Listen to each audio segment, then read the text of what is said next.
तमाम तारीफें उस पाक ज़ात के लिए हैं जिसके कब्ज़े में हमारी जान है, और वो ही हमें इज़्ज़त और ज़िल्लत से नवाजता है। अस्सलाम वालेकुम नाजरीन, मैं हूं आपका होस्ट रिजवान शाह और आप देख रहे हैं प्रोग्राम गहरी नज़र। नाजरीन, इस वक्त एक आलमी मंजरनामा के अंदर बहुत ज़्यादा एक तशवीश सी नज़र आ रही है। हर मुल्क और हर जो है ना वो इलाका, हर रीजन एक जो है एक अलहदा इत्तेहाद की तरफ जा रहा है, और ऐसा नज़र आता है कि तमाम ममालिक एक बहुत बड़ी जंग की तैयारी कर रहे हैं। और इसी प्रोग्राम के अंदर हम ये भी जिक्र करेंगे कि इस वक्त फ़लस्तीन की क्या सूरत हाल है, और रफ़ा के जितने भी फ़लस्तीनी रफ़ा में मौजूद है उनके साथ क्या हो रहा है नाजरीन। और इसके साथ हम इसके अंदर ये भी ऐड करेंगे कि अमेरिका क्या दोगलापन की पॉलिसी कर रहा है कि वो एक तरफ फ़लस्तीनियों को जो है वो सपोर्ट भी नहीं करने दे रहा, और इसराइल की जो है वो मदद कर रहा है।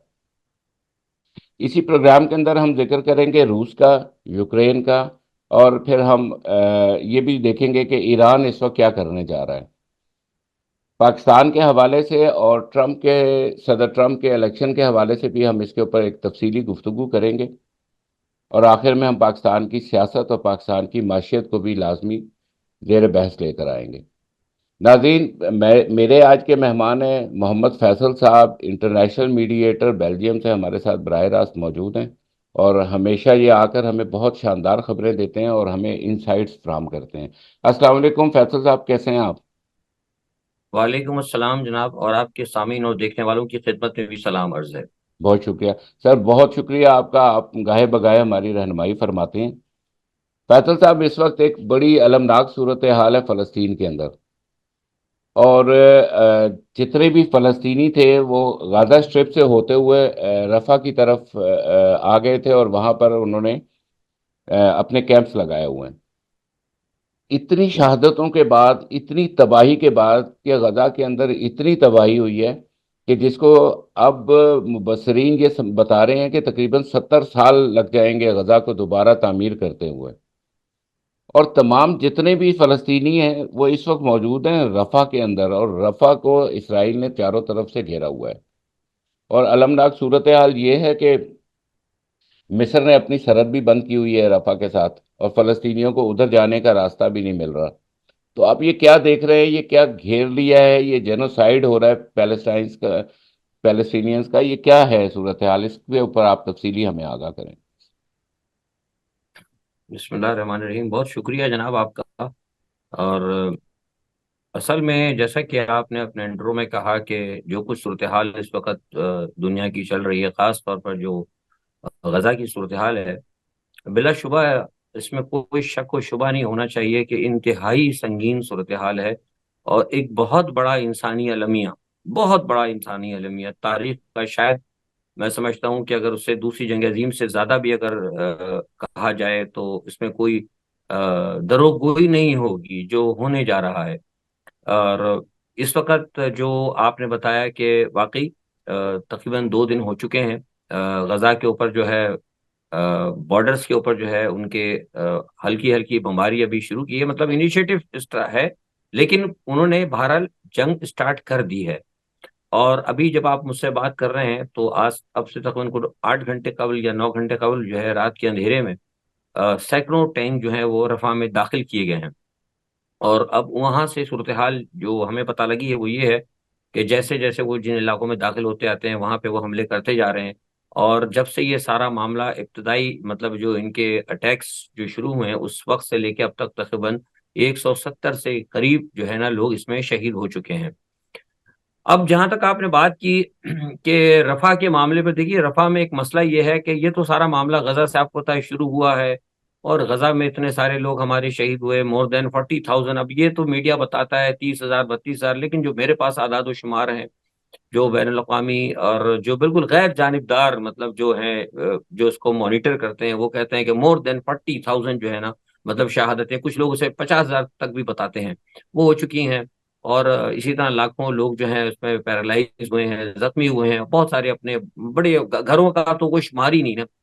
अगर वो गजा के मामले के ऊपर ही अगर वो मुस्लिम दुनिया अगर उठ के खड़ी होती, अगर मुस्लिम दुनिया हकीकत के अंदर कोई अमली तौर पर अगर काम करती, देखिए बयानात तो कोई मकसद नहीं है ना, बयान तो एक मजम्मती बयान होता है। आप जी। कहीं भी मजम्मती बयान करते हैं, बयान की कोई हैसियत नहीं है। तो चूंकि उन्होंने गजा पर कोई अमली तौर पर कोई इकदाम नहीं किया, आपको याद होगा कि मैं अपने तौर पर भी कहता रहा हूँ, और हम बैन अवी जो फोरम है उन पे भी हम कहते रहे हैं कि भाई कम अज कम मुस्लिम दुनिया को चाहिए, जो मुस्लिम ममालिक हैं उनको चाहिए कोई अमली इकदाम करें। अमली इकदाम से मुराद ये है कि कोई कम अज कम इसराइल को सख्ती करें, उसके ऊपर कोई उसके साथ कोई ट्रेड को बाइकाट करें, या अपनी जो फजाई, जो कम अज कम मैंने कहा था कि आप फजाई अपनी हदूद को कम अज कम बंद करें, कहीं तो उसको टफ टाइम मिले ना, खाली बयान देने से तो कुछ नहीं होगा। तो नतीजा क्या हुआ कि उनकी हौसला अफजाई हुई। और जैसा कि आपने कहा कि अमेरिका, बिलाशुबा अमेरिका इस तमाम सूरत हाल में, अमेरिका की उनको आशीर्वाद हासिल है। अब आप देखिए ना, अभी अब से 2 हफ्ते 1.5 हफ्ते कबल की बात है, अमेरिका ने उनको $26 अरब की जो इमदाद दी है, यूक्रेन को भी दी और इनको भी दी थी। तो यूक्रेन को इमदाद काय के लिए दी थी? मतलब वहां कोई मतलब प्यूटन की बारात तो नहीं आ रही ना, यहाँ पर किसी की बारात आ रही है, ऑब्वियसली जंग के लिए दी है, लड़ने के लिए दी है। प्यूटन वहां किससे लड़ रहे हैं? वो यूक्रेनियों से लड़ रहे हैं। ये यहाँ किससे लड़ रहे हैं? मुसलमानों से लड़ रहे हैं। तो एक तरफ तो अमेरिका ने जब इमदाद दे दी, उसके बाद साथ में कह भी रहा है कि जंग बंदी की बात करें, तो अमेरिका तो दरहकीकत इसका दोहरा में आ रहा है, इसमें किसी देखिए, को शक नहीं होना अमेरिका तो चाहिए। फैसला साहब, अमेरिका तो ये कहता रहा है और अभी भी कह रहा है कि जो है हथियारों की सप्लाई हम बंद कर देंगे। तो ये तो एक दोहरा म्यार हुआ ना, कि एक तरफ वो कहते हैं कि अगर आप जमीनी जो है वो उसके ऊपर ऑपरेशंस पे जाएंगे तो हम आपको सपोर्ट नहीं करेंगे। लेकिन बज़ाहिर तो यही नजर आ रहा है, और बल्कि तमाम तरफ से अब जिस तरह रफा को घेरा गया है, और रफा के बिल्कुल करीब, रफा के बॉर्डर के ऊपर इस वक्त फलस्तीनियों को जो है ना उनकी नस्ल कशी के लिए दोबारा इसराइली फौजें खड़ी हुई हैं। उनके टैंक्स, उनके हथियार हैं, और बाकायदा उनको अब उन्होंने शहीद करना शुरू कर दिया है। बिल्कुल, मैं यही आपको बता रहा था कि तो अमेरिका का दोहरा रवैया है, और अमेरिका ने जैसा भी कहा है। अब आप ये देखें कि कल है मतलब एक स्टेटमेंट अमेरिकन इंतजामिया का, उन्होंने कहा कि जनाब अगर आप रफा में अगर जंग नहीं बंद करते, रफा के अंदर अगर कश्तो खून बंद नहीं करते, तो हम ये कि आपके असलिये की सप्लाई मुअत्तल कर देंगे। अच्छा, उन्होंने पूछा जी कितने दिन के लिए करेंगे? उन्होंने कहा जी 2 हफ्ते के लिए मुअत्तल कर देंगे। अब मुझे बताइए कि क्या ये टाइम पीरियड के साथ मतलब करेंगे? ये सारा जो है ना, इसके तमाम जितने भी मामला है, इसके पीछे अमेरिका है, और अमेरिका का दोहरा रवैया है। और इसमें देखिए, मैं आपको बता दूं कि गजा के अंदर तो जैसे मैंने आपसे कहा कि हम भी गिन सकते हैं ना कि 40,000 हो गए, 50,000 हो गए अप्रोक्सीमेट। लेकिन ये जो रफा की जो सूरत हाल है, ये इंतहाई ज्यादा पेचीदा है। यहाँ पे मैं आपको बता दूं कि ज्यादातर कैंप्स हैं, और जी। इन कैंप्स के अंदर लाखों की तादाद के अंदर औरतें और बच्चे हैं। और जो मेरे पास आदाद शुमार है वो ये है कि मोर देन तकरीबन 6 लाख से ज्यादा जो है ना यहाँ पे बच्चे हैं, यतीम बच्चे हैं, जो कि गजा की जंग में और फलस्तीन की जंग के अंदर जो इतने अरसे से जारी है, उसमें उनके सारे अजदाद माँ बाप मर गए हैं, बेसहारा यतीम बच्चे। उन वो तकरीबन 6 लाख से ऊपर उनकी तादाद है, उनको भी आप मार देंगे। तो अभी तो इतना जुल्म और सितम हुआ है जो इसराइल के ऊपर, अब जो रफा में होने जा रहा है, तो अगर खुदा ना खास्ता वहां पे जब ये अभी तो वहां हमले तो तकरीबन शुरू हैं, तो अगर खुदा ना खास्ता अगर ये मैसेकर अगर वहां पे शुरू हो जाता है, तो मैं तो समझता हूँ कि अल्लाह ना करे यहाँ पे तो ऐसी कैजुअलिटीज होंगी कि आप इसको आपके लिए गिनना भी मुश्किल होगा। यही वजह है कि यूनाइटेड नेशन भी कह रही है। लेकिन यह है कि अफसोस की बात यह है कि सब जगह से जबानी जमा खर्च हो रहा है, कहीं से भी अगर कोई काम नहीं हो रहा, इस हवाले से अमली तौर पर कोई काम नहीं है। जी बिल्कुल, ये हमें जो है मुस्लिम उम्मा की मुझे माना खामोशी जो है ये बहुत ही अफसोसनाक है। और इसमें अरब ममालिक और दीगर इस्लामी ममालिक के किरदार अदा कर सकते थे, लेकिन वो ये सब कुछ होता देख रहे हैं, और ये एक बहुत बड़ा जुल्म है। अच्छा फैसल साहब, जो रफ़ा की इस वक्त सूरत हाल है कि इस वक्त जितने भी बचे कुचे फ़लस्तीनी हैं वो रफ़ा के अंदर मौजूद हैं। लेकिन अब एक और वहाँ से इतलात ये भी आ रही हैं कि रफ़ा में जो आलमी इदारे काम कर रहे थे, ह्यूमैनिटेरियन वर्क के लिए वहाँ पर मौजूद थे और इलाज के लिए मौजूद थे, वो सब भी वहाँ से चले गए हैं। तो इस वक्त बज़ाहिर यही नज़र आ रहा है कि निहत्ते फ़लस्तीनी और इसराइल की जारहियत वो आमने सामने होने वाली है, और दुनिया एक बहुत बड़े जो है एक अफसोसनाक सूरत हाल का शायद एक सामना देखे। फैज़ल साहब, आप हमेशा वेस्ट के बारे में, आप हमेशा रशिया और यूक्रेन के मामले के ऊपर भी एक बड़ी इम्पोर्टेंट जो है ना वो आपकी एनालिसिस होते हैं, और उसको आप बड़े गहरी नज़र से देखते हैं। इस वक्त रूस और यूक्रेन की जो सूरत हाल है, अभी हालिया विक्ट्री परेड हुई है रूस के अंदर, तो उसके अंदर पुतिन साहब का, एक सदर पुतिन का एक बड़ा इम्पोर्टेंट जो है ना वो बयान सामने आया है। और उन्होंने साफ कह दिया है कि अब दुनिया एक आलमी जो है वो तनाज़े की तरफ जा रही है। और ये भी हमें बात मद्देनज़र रखनी चाहिए कि रूस ने अपनी हालिया हालिया टाइम में रूस ने जो है वो अपनी एटमी एटमी जो है वो न्यूक्लियर मशकों का भी आगाज कर दिया है। तो ये चीज़ कितनी तशवीशनाक है, और उससे वेस्ट को, पाकिस्तान को और इस रीजन को क्या फर्क पड़ सकता है? देखिए, एक बात अभी जैसे आपने अभी शुरू में कही थी मुस्लिम उम्मा के हवाले से, देखिए ये जो इस वक्त दुनिया में जो जंगें हो रही हैं ना, इसको आप किसी के साथ, किसी जंग के साथ इसको आप अलहदा नहीं कर सकते। ये सारे मामला एक दूसरे के साथ नथी हैं। आपको याद होगा, अगर आपने शुरू आज से अगर चंद साल पहले मेरे अगर स्टेटमेंट या मेरे अगर आपने अखबारात में या कहीं मेरे बयान देखे होंगे, तो मैं आपको उस वक्त ये शुरू से कहता था कि अगले 2023 से 2024 के अंदर और 22 के अंदर आपको बड़ी जंगें शुरू होंगी और 2030 तक जो है दुनिया बड़ी बदलती हुई नजर आएगी। उसकी वजह है कि जो गजा में जो कुछ हो रहा है और जो मुस्लिम दुनिया जो खामोश है उसकी, और ये जो रूस के अंदर जो हो रहा है, इसका कहीं ना कहीं पस मंजर जो है एक दूसरे के साथ जुड़ा हुआ है। देखिए, गजा का मैं बता दूं, जो आप बात कर रहे थे ये रफा की गजा की जंग, जो अब आपने बड़ी अच्छी बात की मुस्लिम दुनिया के वाले से, मैं एक छोटी सी ऐड कर दूं।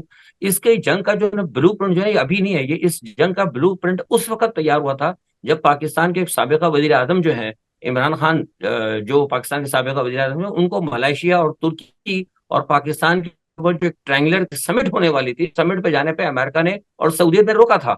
ये उस वक्त ये फर्स्ट इसका जो है वहां पर ये ब्लूप्रिंट तैयार हुआ था और इसके ऊपर अमल दरामद उस वक्त हुआ था जब ये पाकिस्तान के आपके साबिका प्राइम मिनिस्टर ने जब यहाँ पर एक ओआईसी समिट बुलाई थी। और उस ओआईसी समिट के अंदर आपने देखा होगा कि मुस्लिम दुनिया के बराबर में चीन के वजीर खारजा को खड़ा किया गया था, जो कि इस बहुत बड़ी अलामत थी। और उसी अलामत के ऊपर जो अमल दरामद किया गया था वो ये हुआ था कि चीन ने ईरान को और सऊदी अरब को लाके साथ खड़ा किया था, क्योंकि उनको ये पता था आगे। और आपको पता है कि इस दौरान, क्योंकि वक्त छोटा है लेकिन आपको याद ध्यान कर दूं, आप देखा होगा कि इसी दौरान जब ये सारी मूवमेंट चल रही थी, आपने देखा होगा, पता लगा होगा कि इब्राहिम अकॉर्ड को कितने जबरदस्त तरीके से झटका लगा था। जी यानी जी। इब्राहिम अकॉर्ड को भी ब्रेक उसी वक्त लगना शुरू हो गए थे जब ये यहाँ पे सारा मामला ही शुरू हुआ। तो ये सारा जो कुछ हो रहा है ये एक तयशुदा है, ये सारा का सारा ग्रेटर इसराइल की तरफ मामला है। तो अब वही बात आ जाती है कि अफसोस ये है कि अगर अगर उस वक्त हमारे इस्लामी ममालिक अगर उस वक्त कोई फैसला कर लेते, तो आप यकीन करिए सूरत हाल नहीं होती। जो मिस्र की आपने बात की, तो मिस्र का बता दूं कि मिस्र में इस वक्त जो रफा का जो बॉर्डर है, आपने बिल्कुल कहा, वहाँ हालात बहुत खराब है। और हालांकि मिस्र के अंदर तो पोजीशन ये कि इस वक्त बड़ी फौज है, उनको मदद करना चाहिए, लेकिन वहाँ हालात ये है कि इस वक्त जो रफा से लोग जो बॉर्डर से लोग क्रॉस कर रहे हैं, मुझे सुबह बताया गया है फी कस जो है $550 वो ले रहे हैं। एक खानदान के ले रहे हैं $2000, और फी गज जो है ना, मतलब 500 $550 वो रिश्वत लेके उनको बॉर्डर क्रॉस कराएं। तो जब ऐसी सूरत हाल होगी तो आप फिर अंदाजा लगा सकते हैं कि फिर रफा में क्या होने जा रहा है। तो ये इंतहाई खतरनाक सूरत हाल है। अच्छा, अब मैं थोड़ा सा ये बात करूं, आप जो ये रूस और यूक्रेन की बात की, देखिए रूस और यूक्रेन का भी पस मंजर कहीं ना कहीं यही है। इसके अंदर भी मामला ये है कि इसके अंदर भी एक थोड़ा सा इस्लाम, एक दीनी जो है ना पस मंजर है। आपको पता है कि यूक्रेन जो है, प्यूटन जो है वो ऑर्थोडॉक्स चर्च की तरफ है, और बिलाशुबा यूक्रेन भी ऑर्थोडॉक्स ही है वहां पे। लेकिन मसला है कि इन दोनों के दरमियान जो ना मामला हैं, क्योंकि यहाँ जो इधर का जो चर्च है यूक्रेन का, ये सपोर्ट करता है इनके पीछे, पूरे पूरे इन ऑर्थोडॉक्स के पीछे कहीं ना कहीं जो है वेस्ट जो है वो उनको सपोर्ट करता है। जबकि वो जो है ऑर्थोडॉक्स जो रशियन ब्लॉक है, वो अपने आप को रियल ऑर्थोडॉक्स कहते हैं, और वो कहीं ना कहीं असल में मुसलमानों के करीब भी हैं। इसकी हम्म। एक बड़ी लंबी वैसे मैं आपको मुख्तसर बता रहा हूँ, आपको पता है माशाल्लाह, आप सारे आपकी स्टडी इस तमाम सूरत हाल पर। तो अब ये मामला जो चला है वो भी यहाँ पर भी मसला वो कहीं ना कहीं दीन से या रिलीजियस से, मतलब मजहब से मिला हुआ है। अब सूरत हाल इस वक्त ये है कि जनाब आज जो रशिया ने, आपने देखा होगा कि जैसे आपने कहा कि पुतिन ने आज जो परेड हुई है, उस परेड के ऊपर उन्होंने जो बयान दिया वो उनका बयान बहुत अहम है। उन्होंने बिल्कुल उनको वार्न कर दिया, और मैं समझता हूँ कि ये जो अभी आपको पता है कि ओथ सेरेमनी हुई है 2 दिन पहले, और मेरे पास जो इत्तलात है क्रेमलिन से, वो ये है कि वो इसीलिए वो रशिया जो है थोड़ा इतना अरसा जो है खामोश थे। वो चाहते थे कि यहाँ पे इलेक्शन भी हो जाए, और क्रेमलिन जो है देख रहा था कि ये इनका ओथ हो जाए, तो उसके बाद उन्होंने सोचा था कि हम आगे इस मामले को आगे बढ़ाएंगे।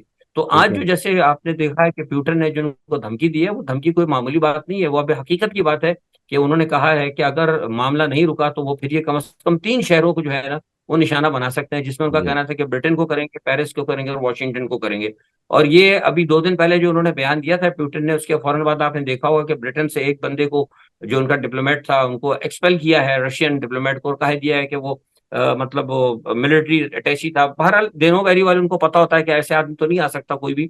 लेकिन कहने का मकसद ये कि आज जो 3 दिन पहले जो कुछ प्यूटन ने कहा था, आज उसको उन्होंने उसके ऊपर तस्दीक कर दिए, मुहर लगा दी है उन्होंने, ये कह के कि जनाब हम इस काम के लिए तैयार हैं। और दूसरी सूरत हाल इस वक्त ये है कि टेक्टिकल वेपन्स जो है न्यूक्लियर, जो एक महदूद जो हमले के लिए इस्तेमाल होते हैं, उनको असल में मैंने एक पूछा था वहां पे डिफेंस के एक एनालिस्ट हैं और जो रिटायर्ड खुद एक जर्नल है, उनसे मैंने पूछा था। वो ये कहते हैं कि इसके जब कोई भी आप न्यूक्लियर जब आप ऑफेंस करते हैं तो इसके लिए 2 या 3 मतलब इसके ग्रेड होते हैं, मतलब इनके मरहले होते होंगे कोई डिफेंस के। उन्होंने कहा कि जो एक होता है पहला, दूसरा, फिर उसके बाद तीसरा जो होता है फायर वाला होता है, मतलब। तो कहने हैं कि 2 मरहले जो है ना वो बिल्कुल प्यूटन ने तैयार कर लिए हैं, ये यानी हम्म। जिस वक्त ये सारा मामला था, अब तीसरे मरहले पे हम रुके हुए हैं। तो बिलाशुबा जो आप कह रहे हैं, वाकई इस वक्त ये सूरत हाल इंतहाई खतरनाक है, और अगर ये जंग हो जाती है तो इसके पूरी दुनिया पे बहुत बड़े असर पड़ेंगे, क्योंकि इसी वजह से जो है ये खुद ब खुद जो है तकसीम हो जाएगा। और वैसे भी पाकिस्तान की जो आप बात कर रहे थे कि इस खत्ते के ऊपर क्या असर होंगे, तो इस खत्ते के भी बड़े असर होंगे। एक तो आपको गंदुम का मसला ऑलरेडी दरपेश हो जाएगा, तिजारत सारी रुक जाएगी, सारी जहाजरानी रुक जाएगी, बहुत सारे बड़े मसले जो है इस जंग से पैदा हो सकते हैं। मतलब आप इस वक्त हमें ये बता रहे हैं कि बिल्कुल पुतिन के हाथ में उस एटमी जंग का बटन मौजूद है, जी रेडी बिल्कुल ऐसे ही हालत है, में। बिल्कुल। बिल्कुल ऐसा ही है, उन्होंने बिल्कुल मतलब वो वाजे तौर पर कह दिया। मतलब वो डिप्लॉय भी कर चुके हैं, वो उसको रेडी भी कर चुके हैं, सिर्फ उनको जो है इस वक्त उस बटन को दबाने की जरूरत है, और दुनिया। और ऑर्डर टू अटैक है बिल्कुल, क्योंकि अब बेलारूस के अंदर भी उन्होंने, बेलारूस के अंदर जो बेलारूस के जो सदर हैं उन्होंने वहां पे बेलारूस में भी लगा दिया, और इवन बेलारूस के जो सदर हैं लुकाशेंको, उन्होंने अपना घर जो है, अपना जो बंकर है वो भी प्यूटन के घर के करीब कर लिया है, और वहां पे उन्होंने तमाम जो रिहायशी चीजें हैं जो कुछ है सब कुछ वहां उन्होंने लगा लिए हैं। और प्यूटन के बारे में भी पता लगा है कि रशिया के अंदर भी उन्होंने बहुत सारे तमाम बड़े बड़े अपने जो बंकर्स उनको तैयार कर लिया है। तो उसका मतलब ये है कि अगर ये कभी ना कभी मामला, जैसे उन्होंने कहा कि यहाँ पर अगर बूट्स ऑन ग्राउंड होते हैं, जहां तक बूट्स ऑन ग्राउंड की बात है तो मेरे पास ये इत्तला है, आपको मैंने पहले बताया था कि फ्रांस की जो है वो फौज, फ्रेंच फौज आर्मी जो वहां आ चुकी है वहां पर यूक्रेन के अंदर। गो कि अभी इसको वो मान नहीं रहे, लेकिन एक दूसरी खबर जो है वो ये है, मैं आपको बता देता हूँ कि लिथुआनिया जो है, लिथुआनिया ने कहा है कि वो अपनी फौजें भेज रहा है। तो प्यूटन ने उसको भी कहा है, आज जो उनके वजीर दिफा है, अभी थोड़ी देर पहले की बात है, उनका स्टेटमेंट आया कि अगर लिथुआनिया की भी फौजें अगर पहुंचती हैं तो हम लिथुआनिया पे हमला कर देंगे। अब मुझे ये लगता है कि अब वहां पे लिथुआनिया के वजीर आजम से जब ये पूछा गया, तो लिथुआनिया के वजीर आजम ने कहा कि हम ये फौज जो भेज रहे हैं ट्रेनिंग के लिए भेज रहे हैं। भाई आपको इस वक्त ट्रेनिंग के लिए भेजने की क्या जरूरत है? डजेंट मैटर, मतलब अगर ट्रेनिंग के लिए जाती है फौज या किसी फौज का जाना तो हो गया, मतलब बूट्स ऑन ग्राउंड तो हो जाएंगे। तो ये एक मसला है। दूसरा मुझे जो लग रहा है इस तमाम सूरत हाल के अंदर, वो आपकी मैं चैनल की वसात से ही बता दूं, मुझे लग रहा है कि एक बड़े गैर महसूस तरीके से जो है ना नेटो जो है ना रशिया को घेर रहा है, ये उलझाना चाहता है रशिया को पहले छोटे मुल्कों के साथ। यानी अगर अगर अटैक होता है तो पहले रूस अटक जाएगा लिथुआनिया के साथ, लटविया के साथ, क्योंकि लटविया के बॉर्डर पे भी, मालदुआ के बॉर्डर पे भी इस वक्त बहुत ज्यादा गड़बड़ है। लिटविया, लिथुआनिया, मालदुआ के साथ अगर रूस इधर उलझता है, साथ में अगर फिनलैंड के साथ उलझता है, तो उसके बाद ये होगा कि ये रूस को पहले छोटे मुल्कों से उलझा के फिर बाद में कोशिश करेंगे कि बड़े मुल्कों से की तरफ से ये रूस के ऊपर हमलावर हो। लेकिन ये मैं समझता हूँ कि इनकी स्ट्रेटेजी फेल हो जाएगी, क्योंकि रशिया ने जो जो जवाबन जो रिटेलिएशन का जो प्लान बनाया हुआ है वो कहीं ज्यादा खतरनाक है। वो इन 3 पे नहीं होगा, वो अचानक 8-10 मुल्कों के ऊपर करेगा। और इसमें पोलैंड पोलैंड का भी थोड़ा सा जरा जिक्र करें, क्योंकि पोलैंड जी भी जी बिल्कुल, वो पोलैंड पोलैंड मुल्क छोटा था ही मुल्क, जहां पोलैंड से छोटा ही मुल्क। दूसरी आलमी जंग स्टार्ट हुई थी। जी जी, पोलैंड भी छोटे ही मुल्क है, मतलब बड़े मुल्कों से मुराद मेरी इधर यहाँ था क्या, वॉशिंगटन है, लंदन है और फ्रांस है, इनको ही। बाकी तो छोटे मुल्क है, इसके लिए तो ये जर्मनी वर्मनी भी इनके लिए इतना को खास नहीं है प्यूटन के लिए, जर्मनी पोलैंड वगैरह। अच्छा, बहुत शुक्रिया। अच्छा, फैसल साहब, अभी थोड़ा सा ये बताएं कि अमेरिका के इलेक्शन में ट्रंप की क्या सूरत हाल है इस वक्त, वो किस पोजीशन पर हैं, ट्रंप और बमुकाबला बाइडन। तो ये आपको क्या लग रहा है, और ट्रंप के आने से क्या सूरत हाल लग रही है अगर ट्रंप जीत जाते हैं?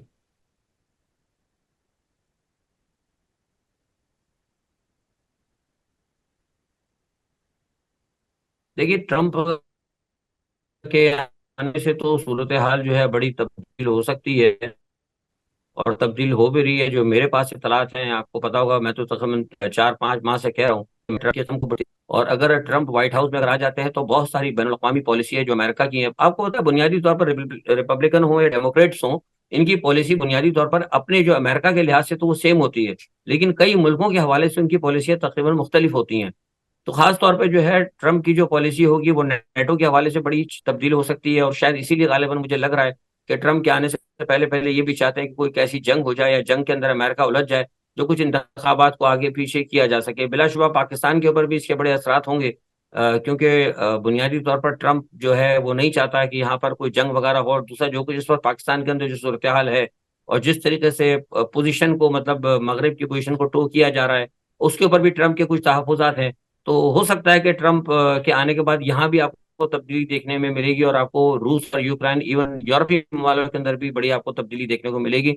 लेकिन जैसा कि आपका सवाल था कि ट्रंप को फिलहाल मैं आता देख रहा हूं, लेकिन ये उसी सूरत में रुक सकता है कि अगर किसी बड़ी जंग के अंदर अचानक ये मशरिक वस्ता की जंग अगर फैल जाती है, या अगर ये कोई न्यूक्लियर अगर वॉर छिड़ जाती है, फिर हो सकता है कि शायद वो अमेरिका के इलेक्शन को आगे पीछे हो, अदरवाइज वहां इलेक्शन रुकने के कोई चांसेस नजर नहीं आते मुझे। अच्छा फैसल साहब, आज 9 मई है। आप 9 मई के दिन को किस तरह देख रहे हैं, और आपको इमरान खान का क्या मुस्तकबिल नजर आता है? जी, 9 मई दो है, एक तो 9 मई रूस में है, वहां पे आपने देख लिया, एक 9 मई रशिया पे परेड हो रही है, एक हमारे यहाँ भी 9 मई है। बहरहाल देखिए, 9 मई का जो वाकया हुआ है, मैं तो मेरे नजदीक अगर आप मुझसे पूछे तो बहरहाल ये अच्छी चीज नहीं है। हम मतलब ऐसे तमाम वाकयात की मजम्मत करते हैं, लेकिन जिस तरीके से इसको पेंट किया जा रहा है या बताया जा रहा है, वो भी मैं समझता हूँ कि कुछ मुनासिब नहीं है। क्योंकि अब उसमें ये कहा जा रहा है, जैसे आज मैं सुबह देख रहा था टीवी पे, तो मुझे तो जब मैं उठा हूँ तो मैंने अचानक जब पाकिस्तान के चैनल लगाए तो मैं समझे शायद हो सकता है मैं 6 सितंबर को उठाऊं, क्योंकि जिस तरीके से प्रोग्राम चल रहे थे तो वैसे ही लग रहा था कि जैसे कोई 6 सितंबर यौम दिफा पाकिस्तान जो होता है, तो उस टाइप के प्रोग्राम चलाए जा रहे हैं। तो मैं मतलब इस समझने से कासिर हूं कि आप क्यों इसको मतलब इतना, ठीक है ये एक वाकया था, काबिल मजम्मत है, लेकिन इतना भी नहीं है कि आप इसकी पूरी हिस्ट्री बदल दें, या इसको मतलब तारीख का हम स्याह तरीन पाकिस्तान के लिए यौम सियाह कहें।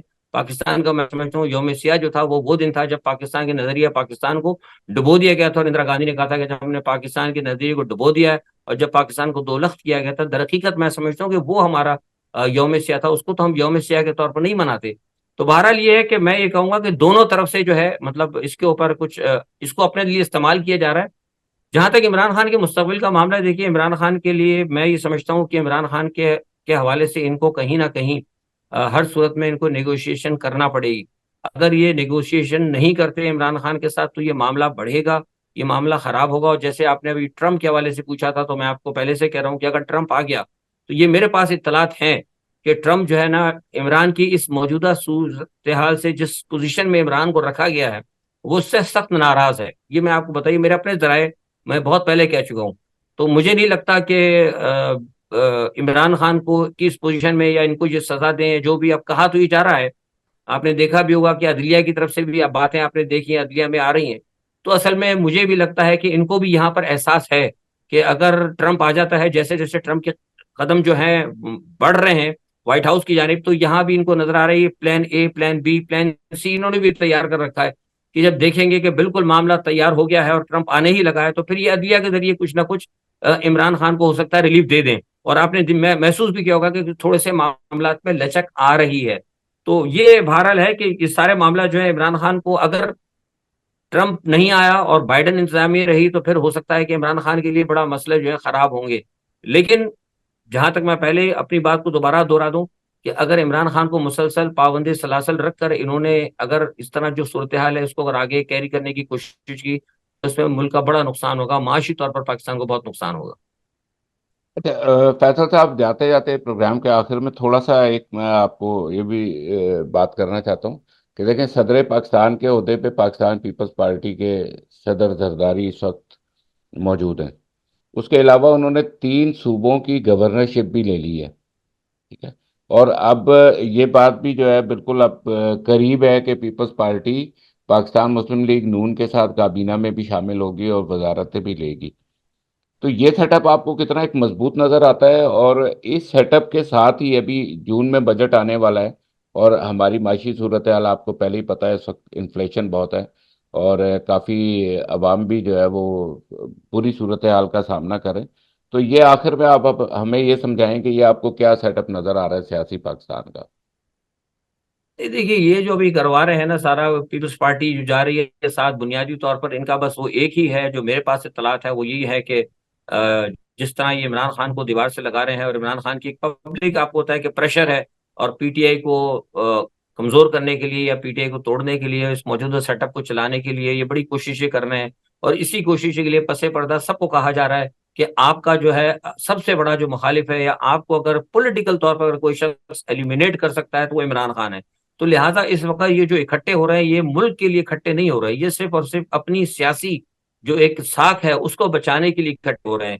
अब देखिए, छोटी सी बात इसमें मैं कह दूं कि अभी आप देखें, अब जो आपने कहा कि सदर जो है सियासी ओहदा नॉर्मली नहीं होना चाहिए, गवर्नर के भी जो है सियासी ओहदे नहीं होने चाहिए, लेकिन यह सब के सब सियासी मामला पे चल रहे हैं। तो जहां तक आपने बात की कि असरात, देखिए ये अगर सूरत हाल रहेगी तो मैंने जैसे पहले कहा कि पाकिस्तान की मईशत जो है ना, मैं सुधरता नहीं देख रहा। मैं बड़ी साफ बात कर रहा हूँ। जब तक मुल्क के पाकिस्तान के हालात अंदर से दुरुस्त नहीं, अब ये कह रहे हैं कि जनाब वो यहाँ से वक्त आया था सऊदी अरब का, बड़ा खुश होकर गया, तो कोई बात नहीं जनाब, आप भी मुझे अगर पाकिस्तान में दावत दे दें, मेरे साथ 4 वफ्त को 6 दिन आप अगर मेरी मेहमानदारी करें आप, तो मैं भी बड़ा खुश होकर जाऊंगा। खुश होकर जाना कोई बात नहीं है। सवाल ये पता था, मैंने वहां से जब मालूमात की तो ये कहते हैं कि जी सब कुछ है, बहुत अच्छी बात है, लेकिन उस वक्त तक हम हालात जो है जब तक पाकिस्तान के दुरुस्त नहीं होते, हम किसी किस्म की कोई बड़ी सरमायाकारी नहीं करेंगे। फतह साहब, बहुत शुक्रिया। हमारे प्रोग्राम का वक्त ख़त्म हुआ। नाजरीन, आपने आज हमारे प्रोग्राम में तकरीबन तमाम आलमी मंजरनामा भी देख लिया, और हमने कोशिश की कि आपको बेहतर से बेहतर मालूमात और ताज़ा तरीन मालूमात दें। उम्मीद है आपको ये प्रोग्राम पसंद आया होगा, और आपके फीडबैक्स जो हैं वो हमारे लिए हमेशा बहुत जो है ना वो एक अहमियत के हामिल होते हैं, और उसके लिए हमें फिर ये होता है कि हम अपने प्रोग्राम में बेहतरी करें। अपना बहुत ख्याल रखिएगा। अपने होस्ट रिजवान शाह को दीजिए इजाज़त। पाकिस्तान जिंदाबाद।